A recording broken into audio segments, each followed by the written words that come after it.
ያው እኔም እንደ ሀገሬ ቤተ መንግስት እየሰሩ ነው የሚል ወሬ ብዙ አላወራሁትም፣ ግን ተቀብየው ነበር። ቤተ መንግስት እየሰሩ ነው ምን ያለ ሌላ ነገር ላይ ትኩረት ቢያረግል ነበር። እኔ ከዛ የሄድኩበት ቦታ ቤተ መንግስት አላየሁም። ትልቅ ከተማ ነው እየተሰራ ያለው። ሌሎቹ እስኪጸዱ ሳንጠብቅ እዚህ ውስጥ ሌሎች እስኪጸዱ ሌላ ሁሉ አሁን የጀመር ነው ለተባለው አፍርሶ እንገንባ ማለት ሳይሆን በሚሻሻለው ይሻሻል። ሪፕሪዘርቭ የሚደረገው ፕሪዘርቭ ይደረግ። የህዝቡን መብት ባስከበረ መልኩ የህዝቡን ተጠቃሚነት ባረጋገጠ መልኩ ኮንዶሚኒየሞቻችን ፌስሊፍት አድርገውም ጭምር የተሻሻሉ የመጡበት ሁኔታ አለ። አገልግሎቱ ጨምሩ። ይሄ ያየሁትን አዲስ ከተማ ሊፕፍሮግ ማድረግ የሚያስችልህ ቴክኖሎጂ እስክትለማመድ ሳይሆን ፈጥረህም አምጥተህም ተግባራዊ ልታደርግበት የምትችል ከሌሎቹ ትልልቅ አገሮች ከደረሱበት ደረጃ እኩል መጀመር የሚያስችልህ ስራ እየተሰራ ነው የሚል እምነት አለኝ በገባኝ ልክ።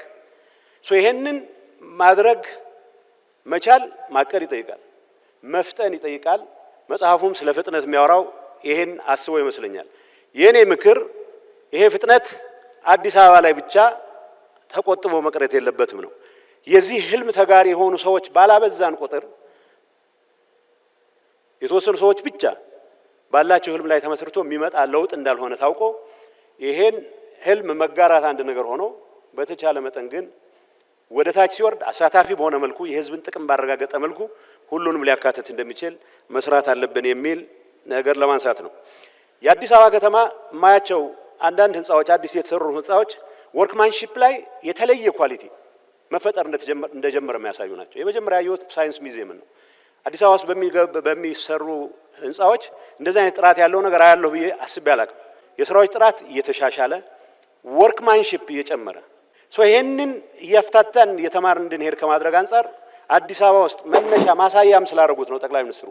ግን አዲስ አበባ ላይ ብቻ መቅረት የለበትም። የሁላችንም ምኞት የሁላችንም ትግል መሆን መቻል አለበት። መፋጨት ካለብን እዚህ ላይ ብቻ ተወስኖ መቅረት የለበትም በሚል ነው።